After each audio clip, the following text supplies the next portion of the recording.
The Irishman, the newest film from legendary director Martin Scorsese, is now available for streaming on Netflix. Here, Scorsese is returning to mob movies, the genre many associate him with, for the first time since The Departed in 2006. The Irishman is very well crafted, but doesn't quite reach the heights of The Departed. It is about on par with Scorsese's other recent films. The Irishman isn't as entertaining, comedic, and fun as Wolf of Wall Street, or as serious as Silence. However, it is quite funny in less obvious ways, and yet at times it can also be heartbreaking.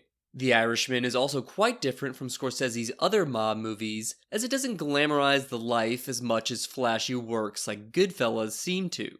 Instead, this is more of a bleak, subdued deconstruction of mob films that may be Scorsese's way of saying goodbye to the genre. It deals with issues like guilt, loneliness, and aging in a pretty thoughtful way. The main topic surrounding this film is the fact that CGI is used to make some of the actors look younger. This has become increasingly popular in recent years, notably in Marvel films, but this is possibly the most extensive use I've seen yet. Personally, I found the VFX here to be almost perfect, at least in terms of the faces looking real. It was a bit weird at first, partly just because Robert De Niro is so famous, and I know he's no longer in his 40s. But after a while, I got used to it and mostly just stopped thinking about it. The main issue with this is that the digital de-aging doesn't make their bodies look younger, so it can be odd seeing a young face on a body that's clearly older. However, your mileage may vary on all this, as I've heard people complain about it. This may be more noticeable on the big screen, as I watch this at home via Netflix. For The Irishman, Scorsese reunites with cinematographer Rodrigo Prieto, who has worked with him on Silence and The Wolf of Wall Street. Prieto has also been nominated for an Oscar twice, once for his work on Brokeback Mountain, and is likely to get another this year. The film is undeniably well shot, but don't expect a ton of flashy camera moves. There are a few crane shots, but the main character is shot in a much more straightforward way. Subtle color grading is used to distinguish the various eras. The Irishman is extremely long at a whopping 3.5 hours and certainly feels like it. Having said that, it does manage to avoid being slow or boring.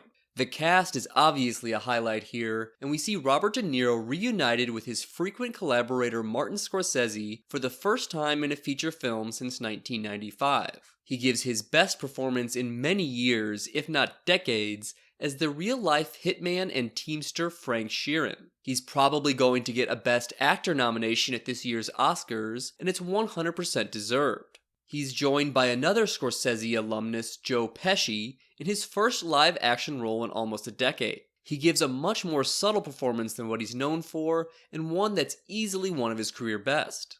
Al Pacino also stars as Teamster President Jimmy Hoffa. He's perfectly fine, but definitely doesn't fare as well as De Niro or Pesci here.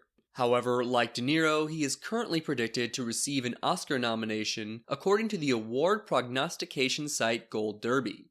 Harvey Keitel also appears, and it's great seeing him working with Scorsese again, but his role is sadly pretty small. The amazing cast is complemented by very well-written characters that are the farthest thing from gangster movie stereotypes. The Irishman has a fantastic ending and final shot, and the third act is really what sets the film apart. Unsurprisingly, Scorsese's film is getting a great reception from critics, and it has a 96% approval rating on Rotten Tomatoes. In addition to the Academy Award nominations I've already mentioned, it's basically a lock for one in Best Picture. Also look for it to get nods in at least Adapted Screenplay, Production Design, and Editing.